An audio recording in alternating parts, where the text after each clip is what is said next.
Is Evangel or someone from Clerks there? I just am doing a sound check. Hi, Katie. It's Claudia from the Chamber. Can you hear me? Yes, I can. Thank you. I can hear you very well. Thank you.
Okay.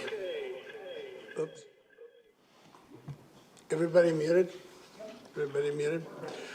Okay, I'm going to call to order, first of all, call to order the special closed council meeting and recess it until after the General Purposes Committee meeting, the open and closed, as well as the Finance Committee.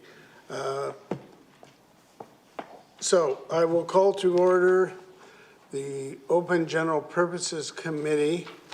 I want to just look at the agenda first of all. There was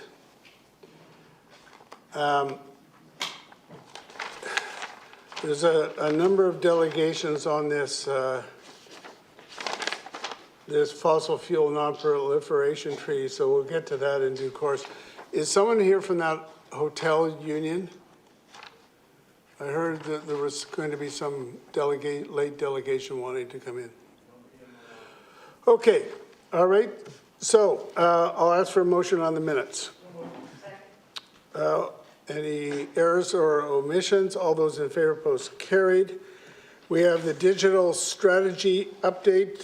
Grant Fengstad, anything you want to add to your report or explain to us? Thank you, Your Worship. Through the chair, just in summary, I'm pleased to provide this update on the digital strategy. Thanks to support of CAO, SMT, Mayor and Council, the City of Richmond has significantly transformed its information technology capabilities. In 2015, the digital strategy provided a theme framework for focus and investment to propel Richmond to be at the forefront of technology to the benefit of customers and employees. Since then, we have created an experience for customers that few have replicated. With the introduction of the new customer identity and profile, the implementation of middleware known as the Digital Nervous Ecosystem, and the launch of the My Richmond portal, the customer experience is second to none. Through a common user experience, customers can easily transact with the city whenever looking to book recreation activities, pay their tax and utility bill, report an issue or concern or commendation to the city, subscribe to Richmond BC Alerts, or watch council meetings. Customers can find everything they need through an easy-to-use interface. Very soon, this will include business license applications, renewals, and permitting, and will be brought to mobile devices using the My Richmond mobile app. The city was also able to greatly enhance the ability to support employees and the community when the pandemic arrived. The digital strategy has enabled the City of Richmond employees to easily pivot and work remotely, while many other municipalities found themselves challenged. This seamless transition allowed the delivery of programs and services without interruption, while also realizing cost savings. Enabling remote and hybrid work will also allow the city to maintain its advantageous position in a highly competitive labor market. We thank Mayor and Council for their support, and I'm available for any questions that Council may have. All right, we'll go to Councillor Day. Thank you very much, Mayor Brody. Thanks for that, Mr. Fengstad. I appreciate that. I wanted to ask a question about search tools. I recently went on the website to ask for something, and everything but that came up. And I used the right wording, and then the files that did come up were 5 and 6 and 7 years old. Is there a way to prioritize the files so that the most recent relevant information comes up first to save the user a lot of wasted time? Yes, through the chair to Councillor Day, thank you for the question. The search engine actually is just undergoing a revitalization at this point. We actually do utilize Google technologies, and we have an appliance that effectively searches the same way that Google does. In fact, it was developed by Google. It came to end of life, and we had to replace it, and it's currently now being re-implemented. Right now, it'll be a much more advanced search capability shortly coming to the website. Great. What would the timeline be on that, please? I would suggest probably within the next 30 to 60 days. Well done. Thank you so much. All right, may I have a motion? Moved and seconded. Just further discussion. All those in favor? Any opposed? That is carried. Moving next to the patio program, Councillor McPhail. Thank you, Your Worship. I'd like to recuse myself. My husband has an interest in a business that did participate in the temporary patio program in year 2 of the program. Thank you. All right, thank you. So Katie Ferland, we've read the report. Is there anything to add to that? Your Worship, no, we have nothing to add and we're available to answer questions. My question would be the liquor license provisions. So obviously we can't extend the liquor license, and you've talked about they have to do what they have to do. Any sign of an abbreviated program for the liquor? Your Worship, I'll defer to Mr. Corrado for that question. To your worship, at this point, there hasn't been any sign of an abbreviated application process. However, staff have been involved with the Liquor Cannabis Regulation Branch Working Group to expedite this process, and the UBCM has written a letter to the minister. At the same time, one of the recommendations of the report is that council write a letter to the minister as well. Yes, thank you. Okay, Councillor Liu. Thank you. Through you to staff. A couple questions here.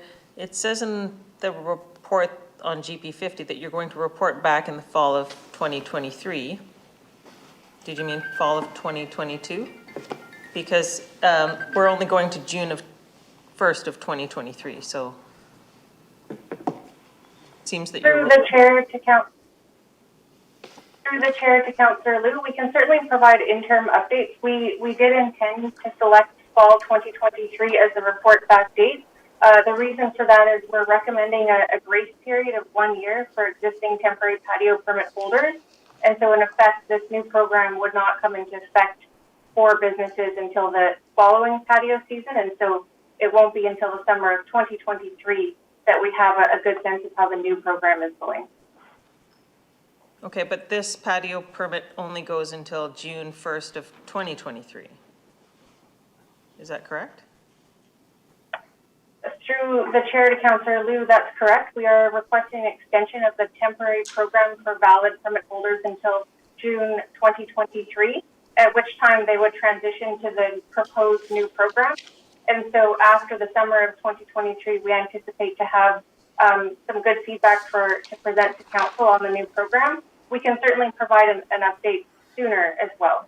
Okay, thanks. So after that, then they go to a permanent program. So they're not going to run into the same situation next year where they're worrying about looming June 1st, 2023 deadline about whether or not they're going to get to have a patio again. Through the chair to Councillor Liu, that is exactly the intent. The grace period would allow businesses to continue their patio operations this summer uninterrupted, after which they would have time to consider their future options and apply through this proposed new program should it be implemented. Okay, thank you. Councillor McNulty. Yeah, thank you, Worship. Just following up on that, thank you for the report. I thought a very good report. I was hoping that the patio program would be an open report upon request. I think it's been proven that even though it's a temporary outdoor patio program, I think the patio program has been the savior of a number of businesses, Your Worship, in order to continue on. And I have no problem with that. And I'd like to see an open program, to be quite frank with you, and continue on. I think more could take advantage of it. I'd like to go back and follow up on you, Your Worship. I'm under the understanding that on the patio program, they have to apply for liquor permit. My question is, if they get that liquor permit, can it not continue? Or will they have to continue to apply for permit after permit? And I'm picking on a couple, maybe one in Steveston, for example, where it's out on the sidewalk and there is an alleyway, but it's in a parking spot in front of the place. They've given up parking in lieu of. And I'm assuming they can still serve alcohol out there. Is that not correct? Katie, do you want to address that? Through Your Worship to Councillor McNulty, I will also defer that one to Mr. Corrado regarding the liquor license process. Through your worship to Councillor McNulty, past June, there will need to be a formal new liquor license permit in place, permitting them to serve alcohol on the patio. And once that is done, then that would be sufficient to move forward.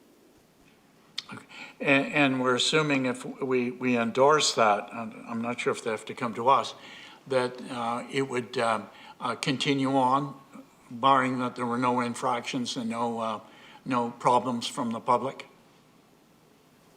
Through your worship to Councillor McNulty, that is correct. The Liquor Cannabis Regulation Branch, we just need to see a new submission with a new floor plan. Okay, well, just to staff, I'm glad to see the number of groups that are taking advantage of this, and thank staff for the program and the process to help this area in terms of economic recovery and economic development. So to staff, thank you. All right, Councillor Day. Thank you very much, Mayor Brody. I was so pleased to see this come forward in the first place when Councillor Green made the motion, and I'm really pleased that we're continuing that legacy. I see that there are 67 locations. With this being extended, can you imagine there would be more applications come forward? Through the chair to Councillor Day, we certainly, in the first year of the program, the number of applications was quite low. We did continue promoting and communicating the program quite broadly, and we are very pleased with the significant uptick last year. At this point, it's hard to say if there will be new applications coming forward. We feel like there were significant communications that occurred last year. The intake period for the temporary COVID-specific program ended in October, and we haven't had new inquiries since that time. All right, well, keep up the great work. I think it's a really innovative program. Thank you. Councillor Hobbs. Thank you, and through you, the chair. Well, thanks to staff for the report and all the hard work on this. I do appreciate the guiding principles and the fee reduction issue. The question I had was, and I talked to a couple people in that industry about this issue, because a comment we've heard a lot about from different jurisdictions is the amount of time, expense, some might call it red tape. And so with this program, it seems like you've remedied those issues. And I'm just curious if you could comment on the feedback that you've got from the industry with regard to your recommendations. Through the chair to Councillor Hobb, we have undertaken extensive outreach with industry stakeholders and small businesses in the community, and the feedback has been overwhelmingly positive. We do understand there have been concerns raised regarding potential onerous programs, and we've certainly made every attempt to have this program reflect a very streamlined approach for patio permits moving forward for Richmond. Oh, okay, well, that's great, because I've got some feedback myself, and it echoes what you just said. I think the industry has been quite pleased with the report, so thank you. Councillor Howe. Yes, Your Worship. I think this is a very good report, and the program itself is being supported and welcomed by both the business people and the consumers. However, I just want to make I want to have one clarification.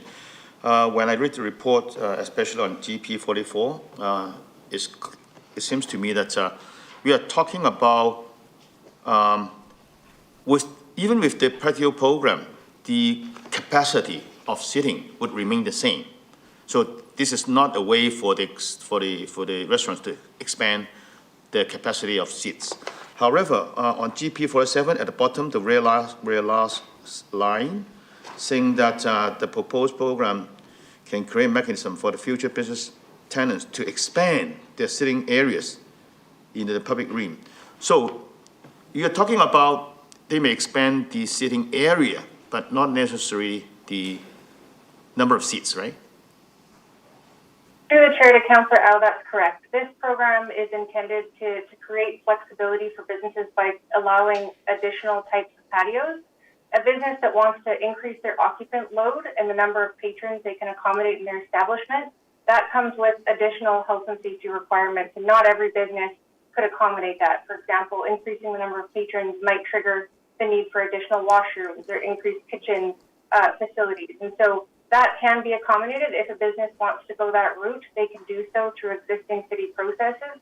This program is intended to address feedback we received regarding the demand for a program to allow simply a shift of existing seating outdoors during warmer periods. Okay, good, thank you. All right, I will need a motion. Moved and seconded. Any further discussion? All those in favor, opposed, carried. Turning to the Accelerated Flood Protection Program update. Jason, is there anything to add to your report? Thank you, Mr. Chair. Nothing further to add. Happy to answer any questions. All right, we'll go to Councillor McPhail. Thank you, Your Worship, and through staff. Well, thank you for the great report and the update. And I'm looking at our GP 116 under senior government funding. And as you know, we have been successful in the past in receiving grants from both the provincial and the federal government. And just wondering, when have we sent a package to the new MPs about the history of diking and our diking strategy? Just thought it might be worthwhile that they get it. Through the chair to Councillor McPhail, we are intending to have conversations with those individuals. So certainly we can provide that information to them. That'd be a good idea. Thanks so much. All right, Councillor Wolf. Thank you, Your Worship. A few comments and questions on this item. Yeah, so I like the summary options that staff provided to us. It's on our GP 114, and it shows kind of the current program we're in that table at the top.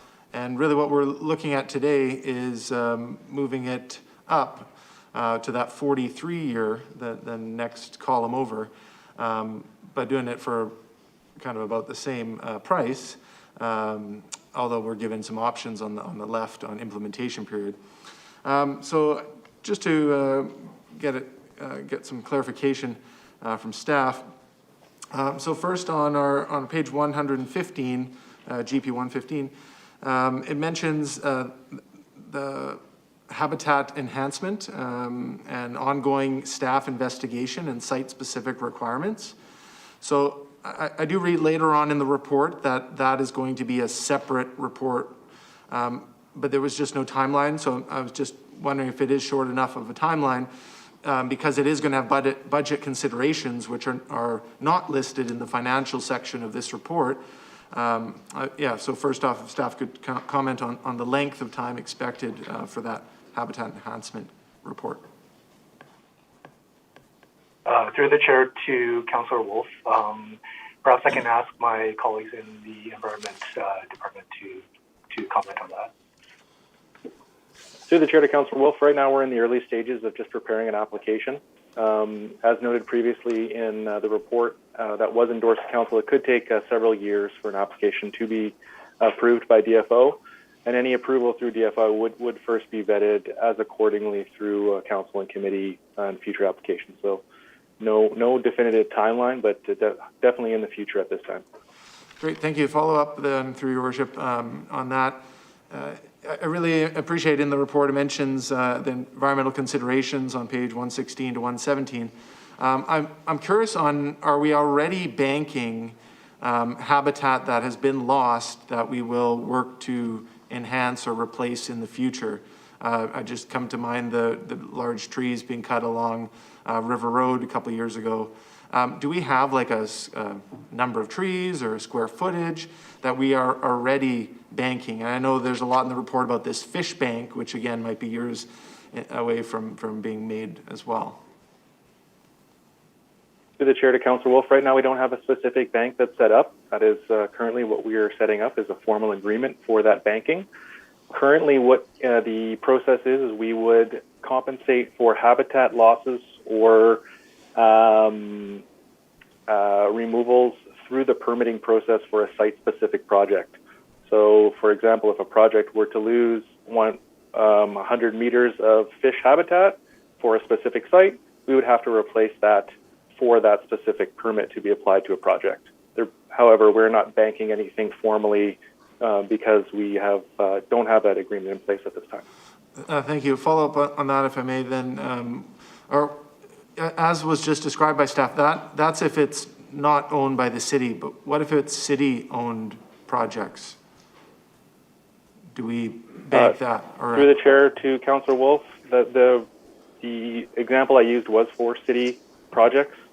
we would have to, and we do gain our own approval process for city-owned projects, and we are responsible for compensating for habitat that we displace through those projects internally as well. Thank you, staff. I will just provide a brief comment then in closing here. So I also note that there's a section that talks about source materials and that staff are going to continue to have to explore source materials. I think that's going to be an incredible challenge when we're talking about raising all the land in Richmond, and not to mention the dikes in a faster way. We need to secure that. So I hope staff are successful in their investigation there. And I also will just make the comment now, and then I'll wait to hear what other councillors mention.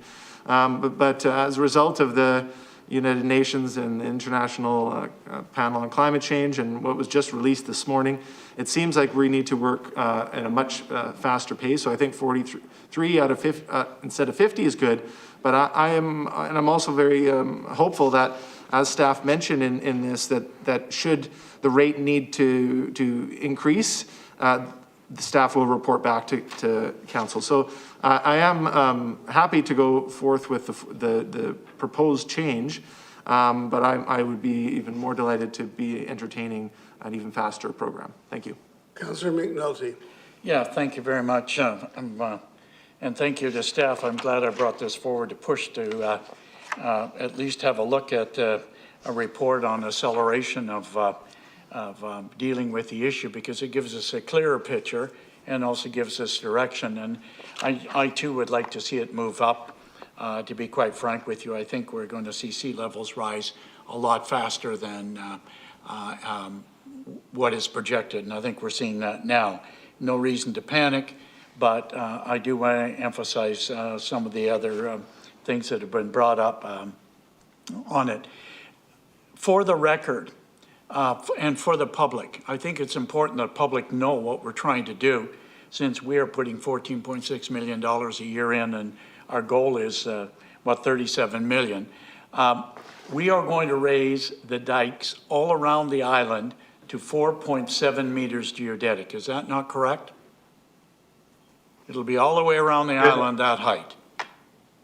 Through the chair to Councillor McNulty, that's correct. That would be the minimum elevation. No, and I appreciate that. And the South Dike is basically the example, because the portion on the South Dike is at 4.7 meters, is it not? That is correct. Yeah. So for the public, I think it's extremely important, Your Worship, that they understand what we're really doing. And I have to echo the point, the riprap we've had on the North Dike, in the middle arm, et cetera, and on the South Dike, et cetera, staff have done an absolutely magnificent job. If you look at it and you walk on it and go down and see it, you know that we are safe, and they know that there's an erosion. So kudos to staff on that. And I guess my question is, following up on the sourcing, are we likely to continue to find that kind of material to bank our dikes, if you wish, along the way to stop erosion? Is that, because I don't know where you got it. So. Through the chair to Councillor McNulty, we're going to continue looking within Richmond. It's definitely going to become more and more of a challenge as we progress through the program. More likely than not, we'll have to start looking elsewhere to contribute to those projects. Well, it might be something we might look to if we have to purchase it, to bank it and store it and hang on to it as we go on. The other question I had, Your Worship, to staff, and you've done a great job. You know, we put $20 million in flood protection. How stable are the other levels of government with the idea of contributing to flooding and protection along the Fraser River? Through the chair to Councillor McNulty, there are regular grant programs that are being offered by senior governments. One of the things we're also starting to communicate to them about is for the province to perhaps set up dedicated funding for local governments and diking authorities to access. I think that'll really help support flood protection throughout the province. I think, Your Worship, we should be possibly sending a letter to the provinces and the feds to encourage that, even though we are the leader. We can't sit on our laurels. I think And we're also probably taking more resources and applying for more grants and getting them, thank you very much. But I still think we should say, hey, folks, we're along the river here, and we've got to look after ourselves. But also there are other communities along the river probably need that kind of support as we do. So anyhow, I thank you for it. I think there'll be other questions coming out, but a very thorough report. Thank you for moving it up. Thank you for giving us the timely report, and I appreciate it. It's and I think this is the kind of thing that should be on our website to let the community know Richmond is still safe in spite of things that are happening elsewhere. Thank you. All right. Councillor Steves, Harold, you might want to mention the task force you're on for Metro Vancouver on this one. Oh, good. Yeah, I'll start with that. I'm on the Metro Vancouver Flood Control Task Force. We've had our first meeting. I'm a bit concerned that the rest of them haven't got a clue of what they're doing or have been doing. And the main thing I want to make sure is that we can give them lots of information and lots of help as long as they don't slow us down. Yeah. And I think that's a bit of a concern. They seem to, if they try to set things up and try and control what we're doing, then we've got a problem. Because we are so far ahead, it's unbelievable. I do have a couple of comments and questions, and first a comment on the storm surge that took out the Stanley Park seawall. It hit the West Dike very fiercely as well. It was the second highest tide in history. The highest was in December 15th, 1998. But this one was quite unusual. It was gale force winds, and for the first time in my lifetime, I have ever seen whitecaps coming into the West Dike. So that leads to the question of when we're going to get the sea berms out in front, which we approved, I think, way back in 2010 that we would do someday. When you suddenly start getting storm surges and whitecaps coming in, maybe someday it has to be a little bit someday sooner. So where are we on that one with staff? Through the chair to Councillor Steves, that initiative will likely be happening in the next 10 to 20 year kind of time frame. There are a number of priorities around the island that we're focusing on right now. Certainly that is one of the ones that are we have tabs on, and we'll be looking at exploring further as we get into the program. Good. Okay, the second one, we've been discussing dredging at the Stevenson Harbor Authority, and we've got a real problem. The harbor is filling up faster than we had reckoned, and it's costing millions of dollars, as staff is aware. And in a discussion I had a week ago, I'd totally forgotten this, but back in the 50s and 60s, we actually had a full-time dredge in the harbor. And that's how they built the island. They dredged the channel and put the sand and mostly sand on the island. Yep. And they filled in.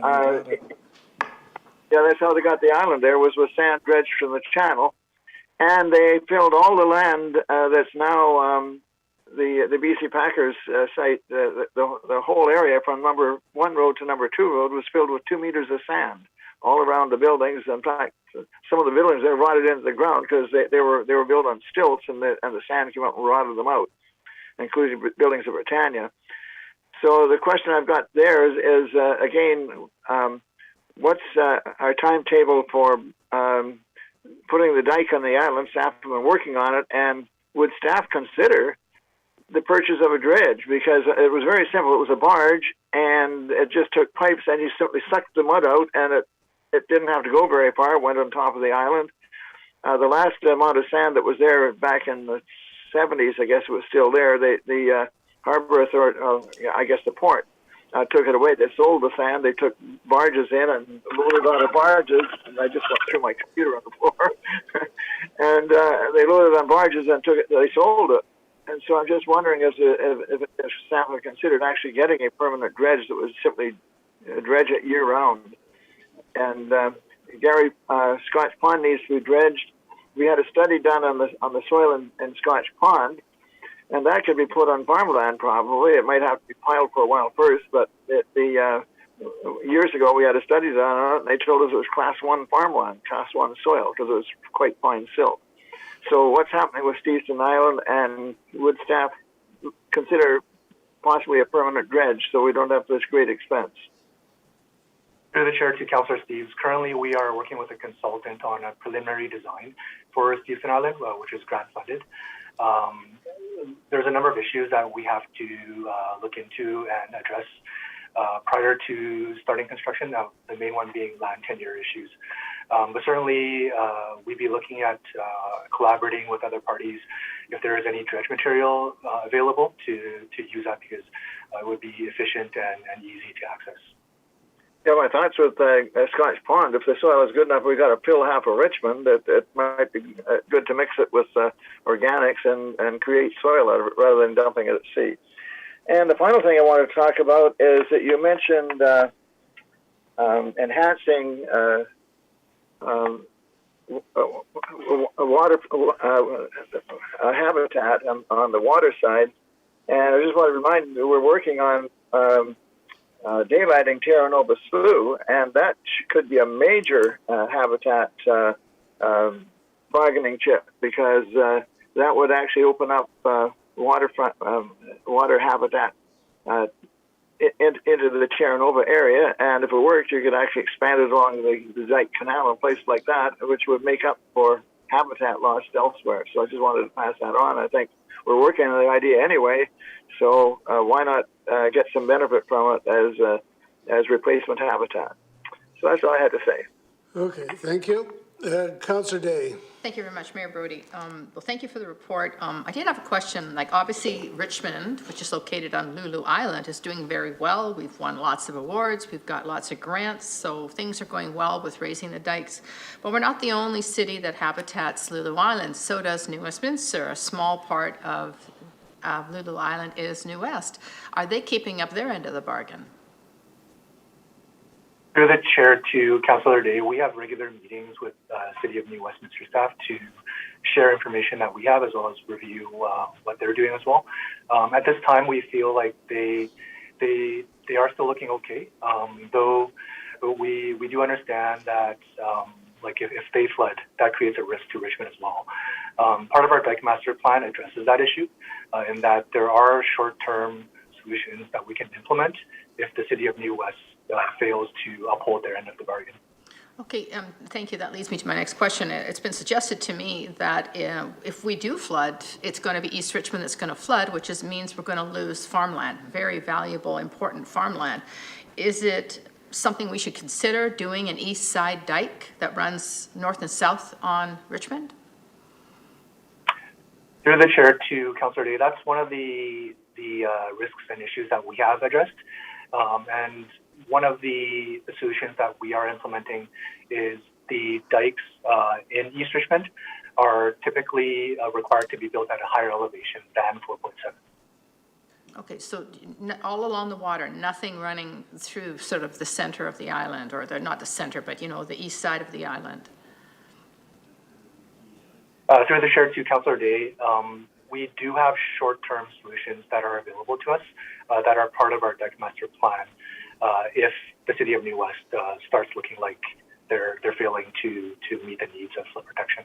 Okay, and then my last question is, on page GP 114, it says that you achieve the extra funding by increasing the flood protection system fee through annual utility budget rates, and that's going to be beginning in 2023. So what would it take? How much would we have to raise those rates in order to take us from 43 years to 30 years, or for example? Through the chair to Councillor Day, the current 50-year implementation program for single-family properties, for example, results in an average increase of 12% rate increase per year over 10 years. If we're looking at the 30-year option, that would increase to roughly 17%. Wow, I think we should do that because, I mean, what could be more important than diking and keeping the island dry? That's not that big of an increase. I'd like to move a motion that we ask for a report on options to get down to the 30-year level. I think we can deal with that when we come to the budget. That'll be in the fall. John Irving, you've got your hand up. Did you wish to say something? Yes, thank you, Mr. Chair. Just some general comments, I think, on the line of some of the questioning. It certainly is a very exciting time for us, and as Councillor Steeves pointed out, we see ourselves as quite significantly ahead of other communities in the region, and reaching to the point that we're sort of almost creating our own problems in terms of how rapidly we can move forward. And certainly in some of these areas, you know, if you look at Hamilton, we do have substantial flood protection from the height of the highway abutments and a lot of the land that's already being raised there. Certainly with development in the Hamilton town site, all of those developments are being built higher. So piece by piece, we're effectively achieving that East End dike independent of New Westminster. And that's the foundation of a large part of the flood management strategy across the island. You know, getting back to expand on some of the comments on some of the previous questions, very exciting time for Sturgeon Banks. Not only have we seen some of the jetty breach projects get implemented, there's other stuff the province is working on in other entities. There's the Iona treatment plant upgrade, which is envisioning a complete opening of the slough south of Iona Island. And all of this would potentially contribute to the deposition of material on Sturgeon Bank so it can grow again. And so we're hearing some very exciting things in terms of that actually happening. And to Councillor Steeves' comment on looking at Steveston Island, yes, I think, you know, in the future we would look at a permanent city facility, whether it's a dredge barge, but something that would pipe that material onto the island in an ongoing basis, somewhat mimic what would have been a natural process. And that's what ourselves and the port and others are looking to achieve on Sturgeon Banks. Going back to, I think it was Councillor McNulty's question on material too. You know, you might take a drive out to Williams and have a look east of the new jet fuel tank farm. There's probably the largest pile of sand there that has been assembled in Richmond, and the port's done that to preload that site. There is an excess of material in the region. There's so much material that they don't know what to do with it. And it's stockpiled in areas there. It comes out of Vancouver and it comes out of Richmond in terms of development excavations, and a lot of it goes up the valley. So we have challenges in terms of the quality of that material, and the timing of its availability. But we've been working on that for a while, and we'll hope to be able to bring something forward to council soon that will strategize around capturing all of that material with the objective of capturing everything that's actually excavated within Richmond so we can keep it here and use it for those purposes. So it is very exciting. A lot of things happening in the background. We'll be bringing more of that to council in the future. And coming up in the next month, we're going to be doing probably the largest public consultation exercise we've done on Dike Master Plan Phase 4. So we're really doing a deep dive on that one, which will serve as a model for future exercises there that will be necessary, because the dike that's being referred to between Three Road and Gilbert, where we've raised there and now in the dog park, we targeted those initially because they're kind of the easy ones. We owned all of that land. There were less impacts in terms of view quarters. As we move beyond there, we'll have to get into land take issues. We'll have to get into other impacts on existing uses, and we'll certainly bring those forward to council for consideration. But for a lot of those reasons, we're finding that moving forward in the next couple of years, we're probably reaching our maximum capacity of how quickly we can move forward. But certainly we're doing all that we can, and we'll bring those options for council to consider as we move forward. All right. Thank you. Councillor Howe. Yes, also I have a question on senior government funding.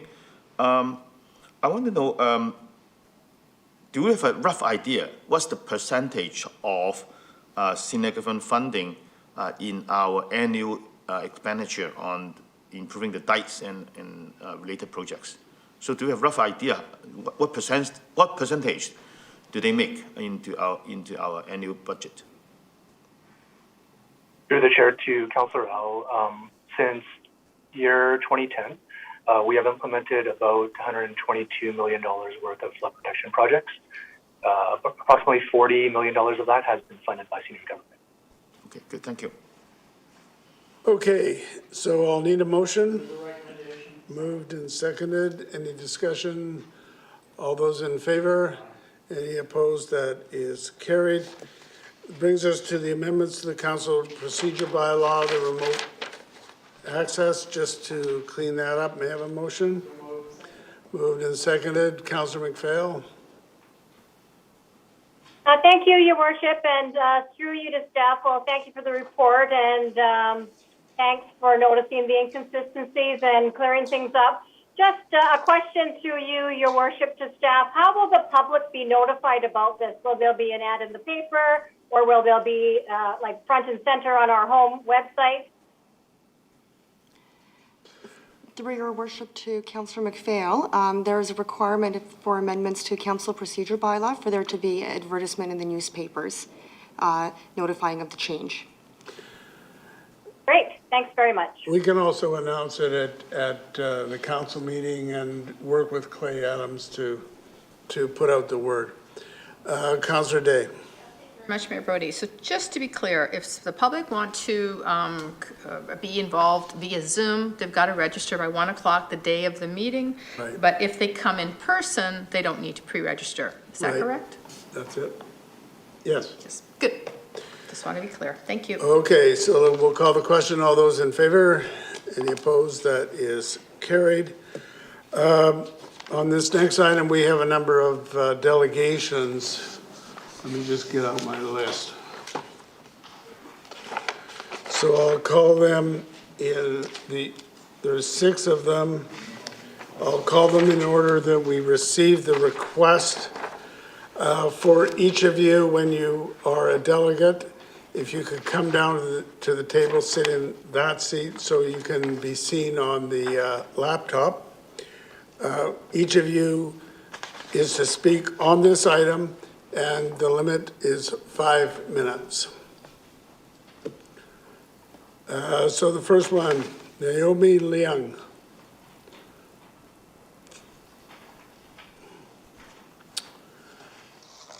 So if you could introduce yourself and tell us who you're representing as well.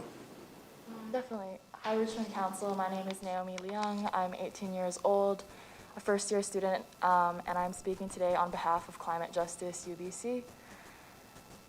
So I'll just get started. I was 3 years old when my family first moved to Richmond. I distinctly remember the excitement I felt walking into my new home. Moving into a beautiful neighborhood full of cherry blossom trees that I could lay under, with playgrounds nearby, and with delicious food all around. Family dinners on Thursday nights in my grandma's apartment with good homemade food shared with my cousins is a tradition that I'll always cherish. The city of Richmond holds my home, my community, my grandma, my parents, our traditions, and the people that I love. We have a lot here to protect. What brings me to stand here in front of City Council today is that I believe in the power of municipal governments to invest in love, care, and justice for those impacted hardest by climate change. As we call on you to endorse this treaty, we ask you to hold higher levels of government accountable to protect the city that we cherish. This means calling on them to phase out fossil fuels, but to also invest in a just transition, meaning good jobs, security, training, and safety for those who currently work in the fossil fuel industry. Why? Because there is a global scientific consensus that burning fossil fuels causes climate change. There are a lot of inequities that worsen as a result of global crises. We have seen this with the COVID-19 pandemic, and we are seeing this with climate change. I am invested in taking action on climate change because this is also a racial and economic justice issue. As we witness lower income, Indigenous, Black, and communities of color face the brunt of climate disaster, we know that change is necessary. We have the opportunity as a city to stand in solidarity with communities worldwide facing the worst risks of climate disaster in the future, but also right now. We have witnessed, especially this past year, how the climate emergency has already reached our city of Richmond and British Columbia through the heat dome, floods, and wildfires. The heat dome strongly impacted elder populations and lower-income families who could not access air conditioning. This is an example of how we need to fight for families who don't have the current resources and infrastructure to protect them from climate change-related risks. I know how deeply you as City Council care about Richmond and its residents, from how you voted against the Tilbury LNG expansion to creating the Community Energy and Emissions Plan for 2050, and the investments you have made also earlier in this meeting in the flood protection program, and also from your declaration of climate emergency in 2019. Voting to pass this resolution and to endorse this treaty is already perfectly aligned with Richmond's goals. In order to reach Richmond's plan of a 50% reduction in greenhouse gas emissions by 2030 and net zero emissions by 2050, we must phase out fossil fuels and invest in a green economy in the present. I don't want to see my city and my home flooded or underwater due to rising sea levels, and I know that you don't want this either. Richmond City Councilors, you have an opportunity and an obligation to create a more just, sustainable, and livable future, not only for the youth that are sitting here with me today, but also for your own family, for your children, and for your grandchildren. Oftentimes, youth are framed as people who are inspiring. People will celebrate our voices, thank us for speaking, but they will also tokenize us and not listen to us. What inspires me is my elders and adults who step up, listen to youth, take climate action, and who also become climate champions. Every day, there is an opportunity to move towards creating a more livable and liberating world for our communities. Today, you can do this and show climate leadership through voting to endorse the Fossil Fuel Non-Proliferation Treaty and helping it move forward. Join the City of Vancouver, Burnaby, Toronto, New Westminster, and the 42 cities and some national governments worldwide who have already endorsed this treaty. As youth, we are counting on you and asking you to be the climate leaders that we need. Thank you. All right, thank you very much. The next speaker is Stephanie C.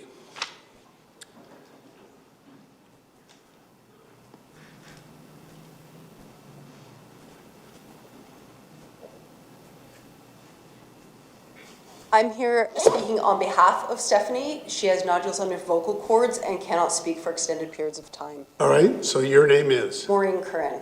And this is Stephanie C. And who is she representing? She's a resident. It will be in here. So she's a resident and part of the advisory committee on the environment. So my name is Stephanie, and I was born and raised in Richmond. I have a lot of health issues, including chronic pain and diagnosis of long COVID for the past 2 years. But I decided to come out and stand in the cold with these youth today because I know that the climate situation is dire and that the Fossil Fuel Non-Proliferation Treaty is critical for our city. I know that Richmond is already an award-winning climate leader in our region. I have friends whose apartment buildings are powered by the Alexandra Energy Project.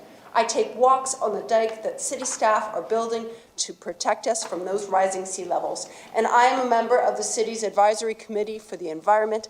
I have directly heard from the city staff about their hard work on climate change mitigation and adaptation plans, everything from making the city more walkable, bike-friendly, and implementing a progressive energy step code, and to dealing with invasive snow geese, rabbits, and others in a gentle and sustainable way. I am proud of and grateful to everyone at City Hall for this hard and often unseen work. At the same time, I see news articles about the federal and provincial governments continuing to push for more fossil fuel infrastructure. I read about Richmond City Council voicing objections to the expansions of Tilbury LNG and Delta and the jet fuel line to the airport, but unable to do anything to stop these federal projects from going forward. I can only imagine how frustrating this must be to see your hard work at the local level being undermined and indeed jeopardized by larger jurisdictional powers. To some extent, this is how we all feel, like we have little influence over climate change and the powerful human players who refuse to take the necessary actions to preserve lives and livelihoods. There's a sense of dread and an invisible weight that will not lift by our actions alone, a sense of impending danger for everything that we hold dear. I lived in Fukushima for 2 years, so I know what it means for local communities to be at the mercy of federal mandates, and I've seen what a lack of foresight and that business as usual attitude does to families, schools, the elderly, and the vulnerable. I have seen the opposite too, the profoundly effective and life-saving measures that helped mitigate the 2011 triple disaster. I bring this up because we live in a region that is primed for multiple disasters. There's a 20 to 30% chance of a large earthquake within the next 50 years on land that is already prone to liquefaction. An island city 1 meter above sea level with sea levels rising. A flammable peat bog already seeing increasing above ground and below ground wildfires. And meanwhile, oil and gas infrastructure is increasing, not decreasing, despite these geographical risks. I remember driving past the Fukushima reactors with friends prior to that earthquake, and were making jokes about what would happen if a big one struck. And I remember people telling me that the town I lived in, not on the coast of Fukushima, but in the center, was pretty safe. And that was true. My town was spared the worst effects of this disaster, but not all. My friend is still fighting for recompense from Tokyo Electric for her son's radiation sickness and the money that she had to spend to move him as far away as she could. Please heed these warnings. A few years ago, when this council declared a climate emergency, there was a woman from another country describing how climate change had led to mudslides that destroyed her town. She begged you not to let it happen here, and we are here again today, begging you to do the same. Heed the warnings, endorse this fossil fuel non-proliferation treaty, and work with the other municipalities and organizations that have already been finding ways to protect their communities from the high level of government's good intentions. The organization Stand Earth, for example, has sample zoning bylaws that have been used in the United States to prevent fossil fuel expansion projects. And there are also many other sample bylaws being introduced in other parts of BC.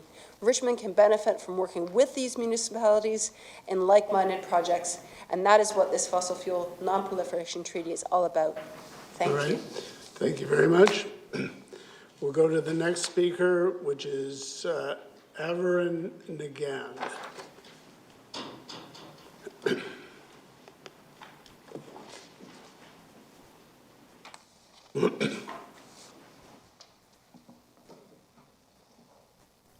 Hello, Richmond City Council. My name is Averin Yan, and I am 17 years old, and I am speaking on behalf of Sustainabiliteens. I was born and raised in Richmond, and I am here to urge the Richmond City Council to endorse the global call for the Fossil Fuel Non-Proliferation Treaty. I ask you to listen to my story to why this motion matters to me. At this age, I admit I haven't seen much of the world, but I love what I have seen. I grew up loving the earth, going on hikes with my family in North Van forests, growing flowers in my backyard, opening the windows just to smell the air. I have always loved being in nature, and I thought this was just a part of being alive, a guaranteed companion to my existence. Then I was 11 and wearing a medical mask to go outside as West Coast wildfires filled the skies of Richmond with ash. That year, the red skies were thrilling, novel, like a scene out of a post-apocalyptic movie. They're not novel anymore. Every year since then, the west coast of North America has burned, and smoke clouds the skies of Richmond for days. The United Nations tells us that as climate change progresses, so will changes in weather patterns, flooding, displacement, disease, and food insecurity. Everything that we depend on, water, energy, transportation, wildlife, agriculture, ecosystems, they are all feeling the impacts of global warming already. We are at a critical turning point in the climate crisis, a crossroad of life or death. In the Intergovernmental Panel on Climate Change's 6th assessment report, they say that if we do not have global greenhouse gas emissions by 2030 and get to net zero carbon dioxide emissions by 2050, the effects of climate change will be irreversible and catastrophic, meaning we have to act now. To accomplish this, global cooperation is required, and the endorsement of the Fossil Fuel Non-Proliferation Treaty is part of Richmond's role in this.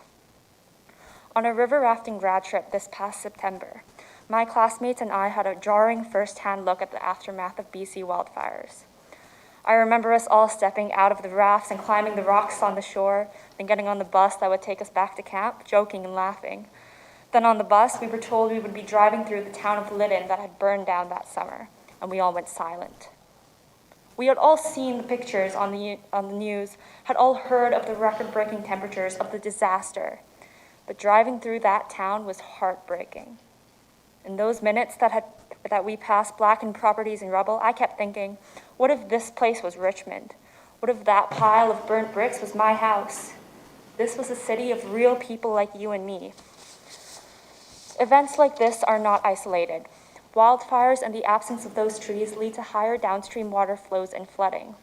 Besides that, Richmond is not far from experiencing climate disaster. We are already predicted to be underwater in less than 80 years. As you just discussed, the solution is to build our dikes higher, stronger as the waters rise. After all, over 250,000 people live here. If the waters come, where will we go? The life I was sold was supposed to be like any other generation before me. Graduate high school, get a degree, get a job, work, retire. But the climate crisis is threatening every aspect of my future, and my life does not feel guaranteed to me anymore. Young people are inheriting a world drained of natural resources, a world in which, according to the World Health Organization, 7 million people die each year due to pollution. The scientific consensus is clear that fossil fuels are the world's primary cause of global warming. I urge Richmond to take action. It would be easy to push away the terrifying climate change reports, as many of us do. But in parts of the world that are not as environmentally mild as Richmond, people are not just discussing this grim future, but are living through it. My generation's future will be characterized by global disaster. I can't even vote yet, and most of the time I feel very powerless when it comes to making change in our world. If you have the power to, wouldn't you do everything you could to save our people from a cruel future, to save our planet from ecological collapse? Young people cannot fight for our future alone. We need your help. I want to see a world where the people in the places I love have a safe future. What you choose today will help decide the fate of our species and our planet. Choose to endorse the Fossil Fuel Non-Proliferation Treaty. Richmond and all those gathered here, we are all counting on you. All right, thank you very much. The next speaker is Sandra Chang. Sandra?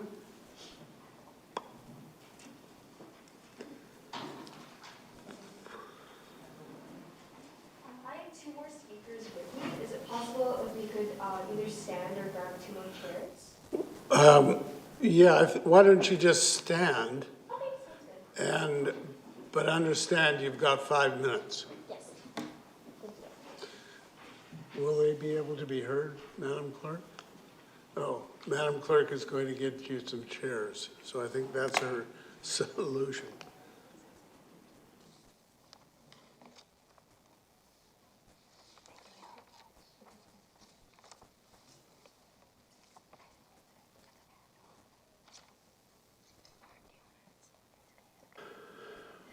Now, just so you know, the microphone is that bar right there. So stay close to that if you could.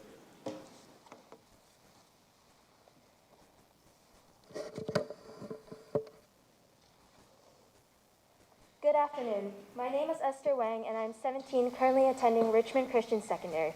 I am on behalf of the social justice space hosted in my school, and I'd like to call upon the Richmond City Council to endorse the call for Fossil Fuel Non-Proliferation Treaty. Within my years of education, I wasn't fully aware that climate change was an issue that needed to be fully addressed. And frankly, I had no interest in engaging with political views on climate change because I've never felt it directly affect my life. It wasn't until one of my best friends that live in Australia started experiencing the detrimental effects of forest fires and how it impacted her life and town. And I started to realize that the issue with climate change is far more destructive than I thought. Alongside that, the recent forest fires that spread around all around BC area made me realize that I was more vulnerable to the exposure of these situations here in Richmond.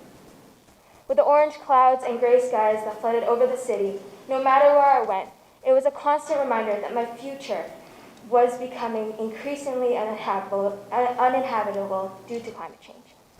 Which brings me here today, talking about the Fossil Fuel Non-Proliferation Treaty. It is known to people in this room that fossil fuels are the leading contributor to global warming, as carbon dioxide levels rise and as the dome of greenhouse gases around the Earth increases. But Richmond has done a great job of showing climate leadership, from creating flood protection plans to implementing a sustainable city outline for the year 2050. In this, I urge you, City Council, that you will do anything to protect my family, friends, and home from climate emergency by endorsing in this treaty.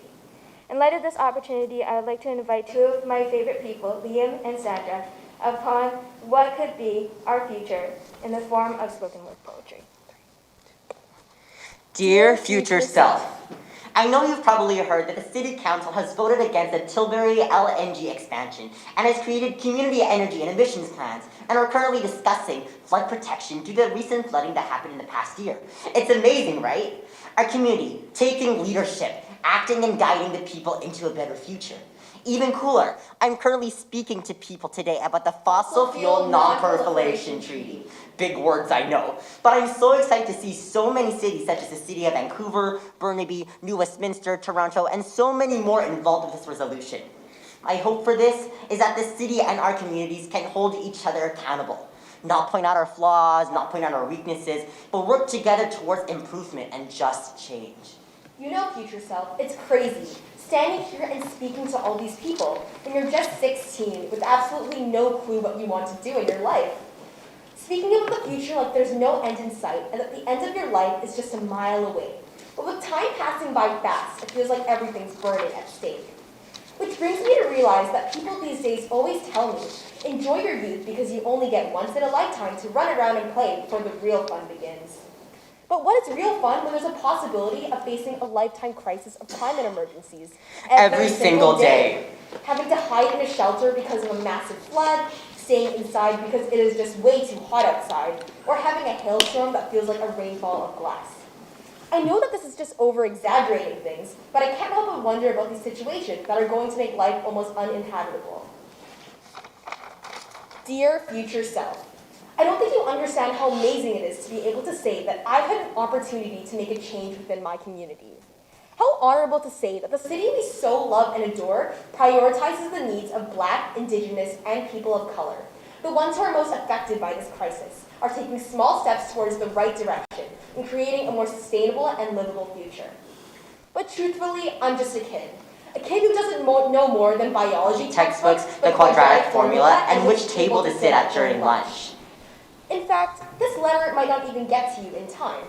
You may be already 6 feet underground with the constant fear of death lingering over your head. But I know if I give it my all, I can make a change for you, for the future of our friends, the future of our family, the future of our city. I hope this letter reaches you safely. I'll see you soon. Sincerely me. Dear past self, I'm sorry. I'm sorry for the world that I've left you with. I'm sorry that I disappointed you. I'm sorry that I couldn't do much to help you, knowing the feelings you'll feel, the people you'll meet, and the life you'll live will end sooner than you'll hope. And I hope we can reconnect someday. But don't regret a single thing you've done. There's a beautiful community out there wanting to hold your hand, to collect your tears, to shoulder this malevolent weight. We are a community and we should stand as such. We have the power to change the world one step at a time. I know you're not old enough to make any decisions at the moment, but I want to remind you to call upon those who can make the decision. Remind them to love the community they've built. Remind them of the ones they love, of the life they've lived, the trees that grow in the air that they breathe. Remind them of the life you're going to live. Remind them that they still have time to make a decision and take action. Remind them who you're doing this for. I thank you for your concern of my well-being, and I wish you all the love and best of luck in this. Sincerely, you. Thank you. Thank you. Thank you very much. That was terrific. That was terrific, and I'll say all the speakers were really very articulate and well-spoken. So with that, we will get into the motion itself, which is on the agenda. So I'll go to Councillor Wolf. Thank you, Your Worship, and the delegates who, can't say good enough things about that. And I won't have to speak so much myself because most of the things I wanted to highlight were said. I will just say to Council that when I did submit this item over a week ago, I did have a rationale, which you did get in your email today. It's the one-pager with about a 4-paragraph rationale with Richmond-specific items. I could read it out if you want, but I'd rather not. It also included some sources, which were all the sources that were just mentioned. And I'll just share one video clip that the clerk will share with all of us. Just before I do that, I would just like to again repeat, I spent the few minutes I had today to do anything that wasn't scheduled to read into the the latest work by the third working group for the International Panel on Climate Change. And just to share one of the big statements, there's hundreds of pages to read, but there's about a 6-page summary that's pretty good. Here's where we are with the latest assessment. And I'm not reading much here, it's a sentence. The report that came out today indicates that harmful carbon emissions from 2010 to 2019 have never been higher in human history. It's proof that the world is on a fast track to disaster, warned by Antonio Guterres of the UN, with scientists arguing that it's now or never to limit global warming to 1.5 degrees. And in many of the parts, it does highlight the urban issue, the role that cities play and can play to support this treaty. So at this time, I'd like Clerk to just share. It's just a few minutes long. And thanks. The generation that grew up with nuclear weapons were told to hide under their desks in case of attack. This generation faces an even greater threat, the climate crisis. And again, they have nowhere to hide. While citizens, cities, and countries are working to reduce their emissions, behind our backs, the coal, oil, and gas industry continues to rapidly expand fossil fuels, driving catastrophic warming. Surviving the climate crisis requires a bold new idea. Introducing the Fossil Fuel Non-Proliferation Treaty. Why a treaty? 50 years ago, the world signed a non-proliferation treaty to avoid nuclear war. In 1987, the Montreal Protocol protected the ozone. The Paris Agreement begins to limit emissions, but doesn't mention coal, oil, or gas. We need a global plan to end the proliferation of fossil fuels and fast-track solutions. A fossil fuel treaty would phase out coal, oil, and gas faster, more fairly, and forever, while supporting workers, communities, and countries dependent on fossil fuels. People around the world are already winning frontline battles against coal, oil, and gas projects. A treaty can bring together these diverse efforts into a powerful and equitable global plan. Endorse the Fossil Fuel Treaty, and together we can drive a just transition to clean energy and a safe climate for generations to come. Okay, Councillor McNulty. Yeah, thank you, Worship. That's a good point. I want to thank the delegations for coming. They all spoke well, and they brought everything dear to our heart.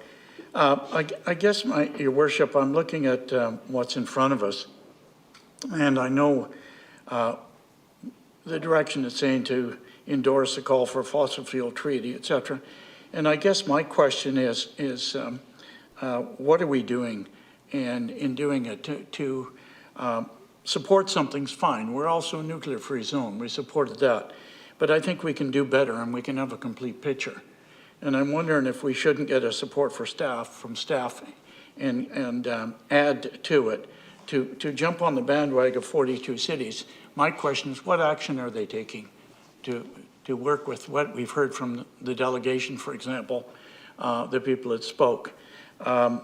You know, we want to talk about reduction from 2030 to 50.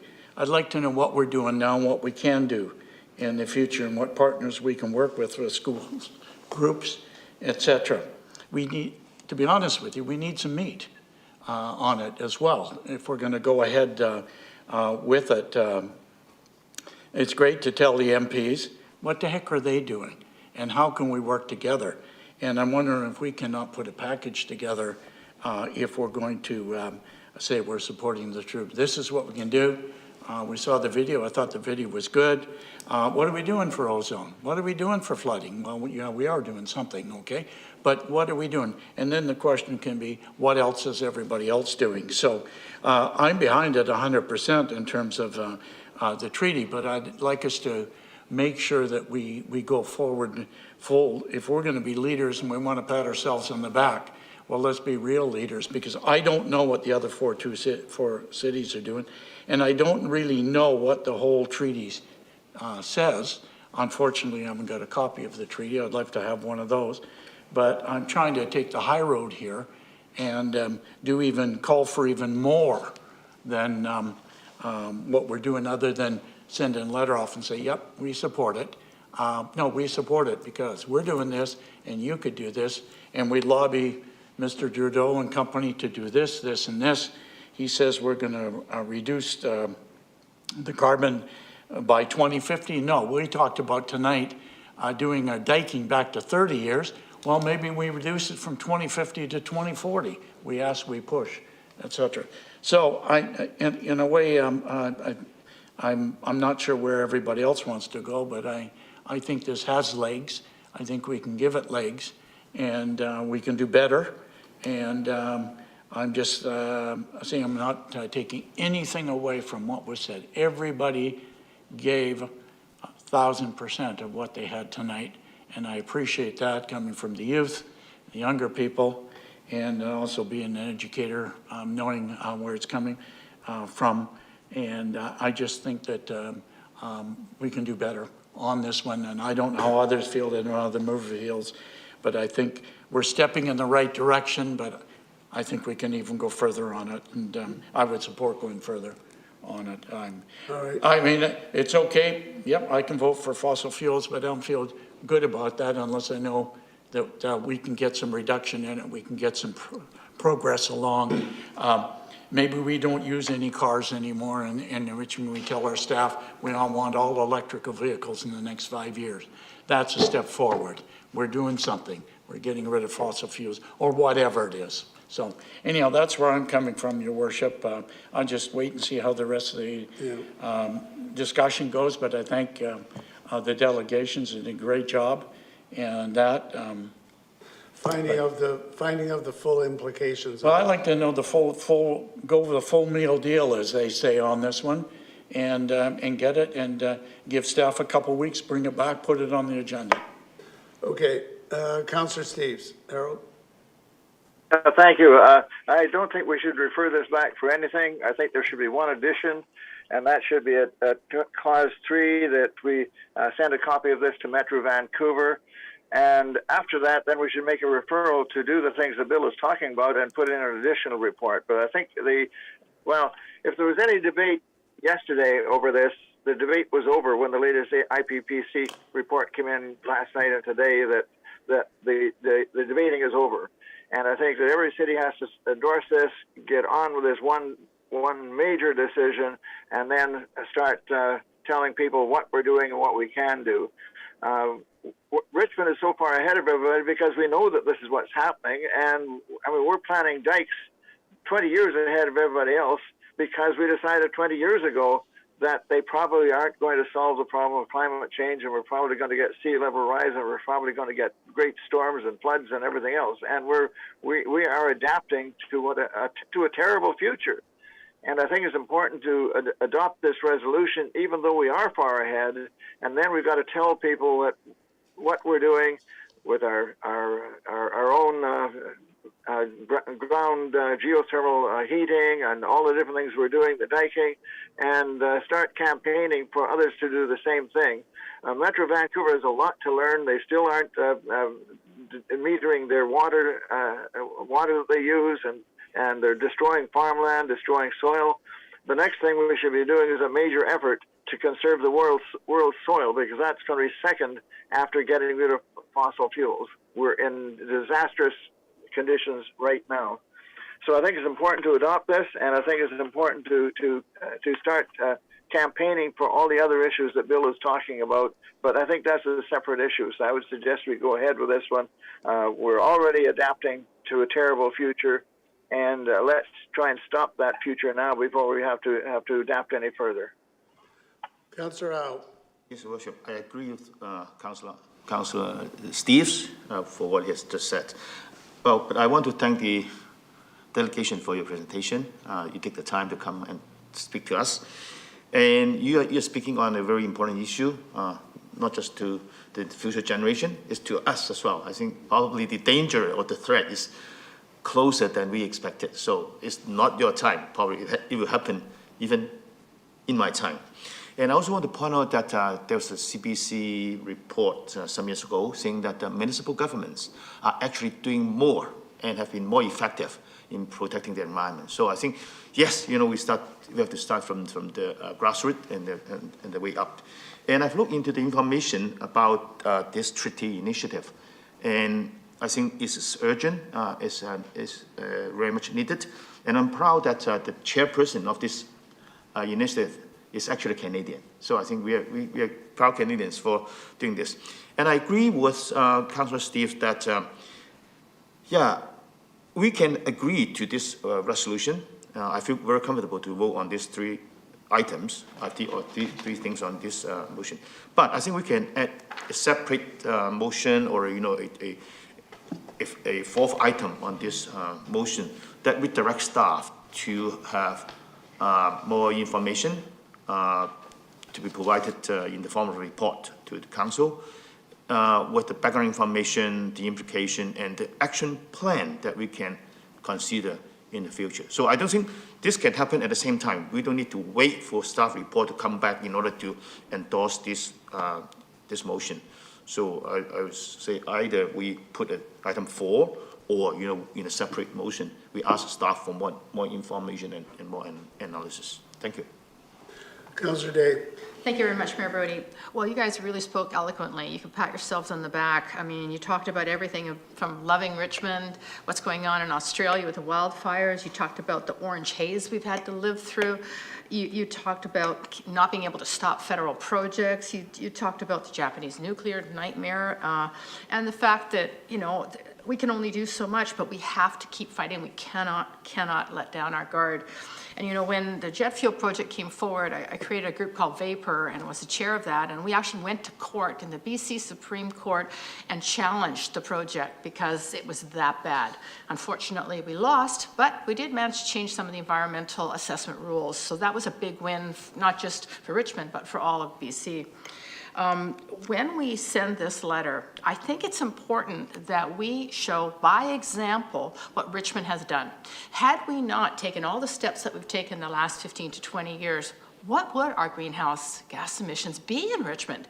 They would be terrible, like really terrible, and our quality of life could be much, much worse than it is today. So I think we need to pat ourselves on the back, and the staff that we have working for the city who've done some amazing work, to everything from the Lulu Island Energy Corp to electric vehicles, and a lot has been done. So we need to demonstrate that success and to maybe shame the other cities just a little bit so that they can see what is possible when you put your mind to it. So I'll be absolutely supporting this and any other amendments, but I would ask that the letter include some of our accomplishments and what it would be like today had we not taken those steps. Thank you. Councillor Hobbs. Thank you, and through the chair. Well, thank you very much for your delegations. I agree that you are very articulate and lots of detail in your presentations, and I thought they were very informative too. There is no question, I think everybody agrees, that climate change is an existential threat to the world, and we know that we get about 51 billion tons of greenhouse gases pumped into our atmosphere every year. So getting to net zero is crucial. And I think Richmond, as you've heard, has taken very many concrete steps, and you can read about them, which you probably have, in the sustainability report and the Community Emissions and Energy Plan 2050. So I'm quite happy with what Richmond has been doing so far, but there is a lot more work to be done. This resolution for the Non-Proliferation Treaty looks very good to me on its face. But I have to say, unfortunately, I haven't had the chance to read it or to read any analysis about it. And so I want to be straight with you in that I'm reluctant to endorse something and sign on to a treaty that I haven't read, even though I suspect that I'll agree with everything in it. So it's a very compelling argument, but for the sake of a few weeks so that we can get some analysis done on the treaty itself and the implications for our city, whatever those might be, I would support referring it to staff before we endorse it, because I think that's a good practice to read what you're endorsing, and I have not read the treaty. So I would recommend that we do that before we endorse it, because I think it's a good practice for you to read what it is that you're signing or that you're endorsing. So that's what I would like us to do. Thank you very much. Okay, I'll come back to you on that in due course. Let's see now. Councillor McPhail. Thank you, Your Worship, and thank you to the delegations that came today. It was evident that your passion for this cause was there, so thank you very much for coming today. Like Councillor McNulty and Councillor Hobbs, I think I will be looking for a referral. As I looked at some of the information today, and as one of the delegates mentioned, that, you know, other levels of government are involved and have separate jurisdictions for some of the actions. And when I read some of the actions that could be taken, I'm not clear if it is what, if the city could do that, or, for example, you know, remove the social license of the fossil fuel industry and phase out coal, oil, and gas from our own jurisdiction. Yeah, well, what does that mean then in reality to the city of Richmond? What does that mean for our fleet of cars? What does that mean for our snow clearing equipment? So, I mean, I think this is a great cause. I just need a little bit more information and what this would be, what the impact to the city would be financially, or what policies do we already have in place that support this? And I think it would be really good to have all that information in a package so that we could make up our minds and have all that information. Thank you. Okay, Councillor Liu. Thank you, Worship. Thank you for your presentation. I think it was very well, you've had very many well thought out, well articulated and well presented presentations. I too am concerned about what it is we're signing on to. I've gone onto the website, I've tried to find the treaty itself. I am not seeing a treaty on here. I'm wondering who the signatories to the treaty would be. I imagine it would be federal governments, one amongst the other, but that's not quite coming out through this website as I'm finding. So, and I'd also like to understand how that will impact Richmond. So when I think about our heavy equipment that currently operates that's going to be raising our dikes, those are currently all running on diesel. I'm sure many of you arrived here in vehicles or on buses that aren't yet electrified. The process of even building the Site C dam is involving using fossil fuels to build the dam to create the electrification to run our electrical system. So I think there's a bigger process that's happening here. I certainly think that yes, there's more we can do, and this does highlight the need for everybody to personally find different modes of transportation, personally work on making sure that their house is well insulated so that it's more fuel efficient, so you're burning less. I think there's a lot of things that we can all do individually, and I think this highlights that. And I think this also highlights some of the work we're doing here in Richmond to make sure that we're going to have our houses all built, individual homes are going to be built to passive house standards by 2025. So they will need less energy, whether it be electric or fossil fuels to heat them, to cool them. So we're doing a lot here in Richmond to where we sit so that we're using fewer fossil fuels right here in Richmond. And I think, yes, there's more we can do, and we can forward this information onto our other orders of government. But if this is, in fact, country to country treaty, then this is more something that we should be talking to our MPs about. And this is a conversation we should be having at a higher level. So I will be supporting a referral to consider this further. Yeah, I've already said how articulate all the presenters were. And we have ample suggestions as to, first of all the work that is being done here in the city of Richmond, how much attention we paid to it. We all believe in climate change. We've taken steps throughout the entire city organization. I can tell you probably not an hour of any day, of any work day, business day, goes by without consideration of the climate change and the adaptation initiatives that we need to undertake. We've talked about the flood protection.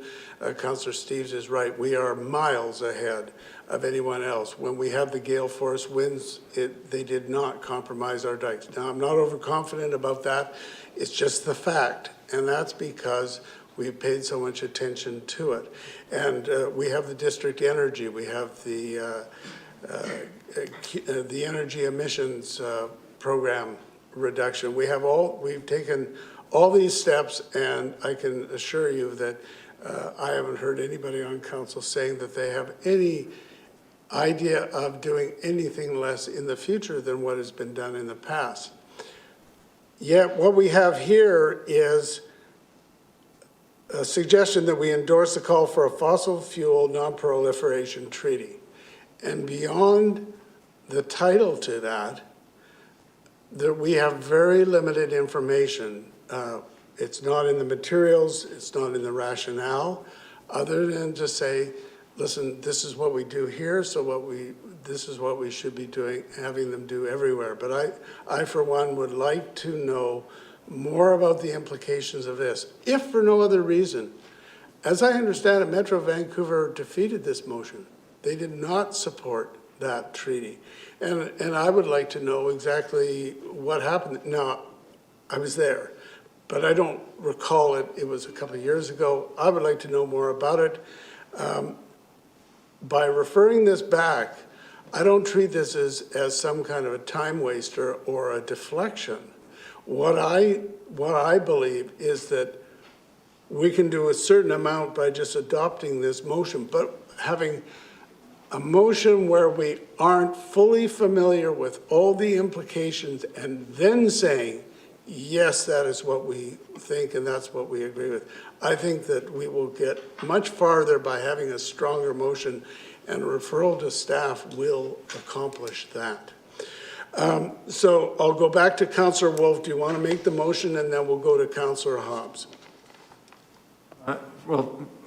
Your Worship, first I'd like to just respond to two potential friendly amendments that I heard from some councillors, and that I would support that in the motion that I would make. What is the motion you're making? So the motion that's in front of you, in addition to adding Metro Vancouver, as Councillor Steeves suggested, number 3, along with the other two that are there.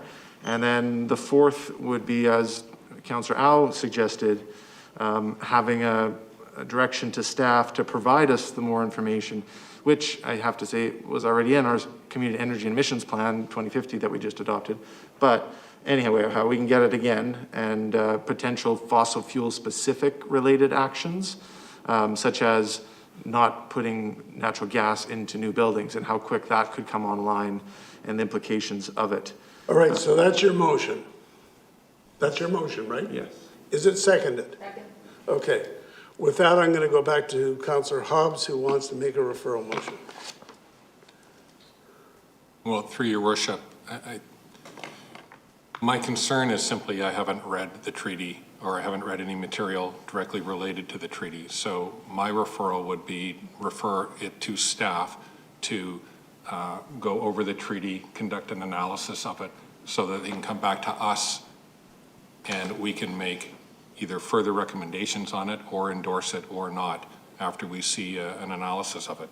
And I'm not sure. For an analysis and the implications. Right, of the treaty itself, because I have not read anything other than the motion before me and a rationale, which I appreciate, which I got this afternoon. So that would be my referral. Okay, so is that seconded? Second. Okay, so we're now talking about referral. Councillor Day, your hand is up. Is that on referral? Yes, it is. I won't be supporting the referral back because all you have to do is look on Wikipedia, and it says the Fossil Fuel Non-Proliferation Treaty Initiative is a civil society campaign for an international treaty to prevent fossil fuel exploration and expansion, and to ensure a managed phase out of fossil fuel production to limit global warming.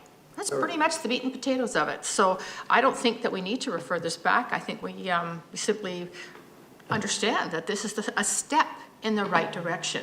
And I feel that getting on with it, as Councillor Steeves pointed out, and then, there'll be more to come. We're not done. We're never going to be done. And so I won't be supporting the referral back. I think it's redundant. As Councillor Wolf pointed out, we've already had numerous reports on this, and I just don't see the point. And if this referral passes, be aware this will come back to council and you'll get another kick at the can. Whoa. Councillor Hobbs. Well, just on the comment about the referral, don't be under any misapprehension. What you presented today is something that all of us believe in. The referral to refer to staff is simply to do our homework, which you are all familiar with. And so with regard to Wikipedia, which I have used from time to time, I don't think that is the depth of the analysis I'm looking for. So one of the key things to looking at this would be to actually read the treaty. And I haven't done that. And I don't think anybody here has. No, excuse me. Excuse me. Well, that's... Excuse me, your time for delegation is over. Anyway, thank you, Your Worship. Okay. Councillor Wolf, on referral. I just wanted to read the first line of the recommendation. It's endorsement to support the call for the treaty. It does not exist yet, and it's not going to exist until there's enough support to make it happen. So that's what municipalities, other jurisdictions, organizations are calling for. Thanks. Well, this is, I have to say, this is news to me. I see what the wording says, and I have to say that I did not pick up on that nuance of it. I thought there was a treaty and that we were to show support for it. So this, I mean, we need to find out what the call is, what the treaty is or will be, what are the implications of it. So I'll support referral. All right, on referral, I'll call the question. All those in favor? And those opposed. So that's carried with Councillors Audet, Wolf, and Steves opposed. All right, may I have a motion to adjourn? I'm sorry? Referral, could we have a timeline and when we can get this back? Well, to staff, I mean, Could is we there? have a timeline? I think there's work to be there. I spoke and I gave my comments and wanted to know what the heck the Minister of Environment's doing in Victoria, et cetera, et cetera. So can we have it back in a month or 2 months, whatever? I think we've got to have a timeline. We'll ask Mr. Russell, can you comment on the timeline? Mr. Chair, the timeline of 1 month should be doable for staff. Okay. Okay.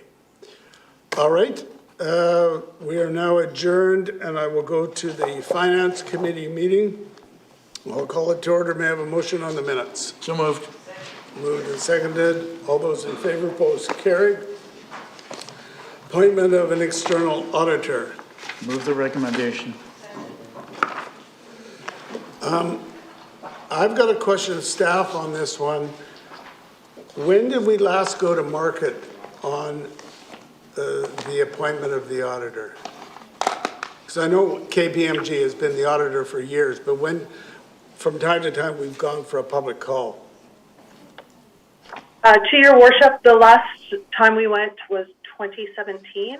That was the previous engagement to this one. All right.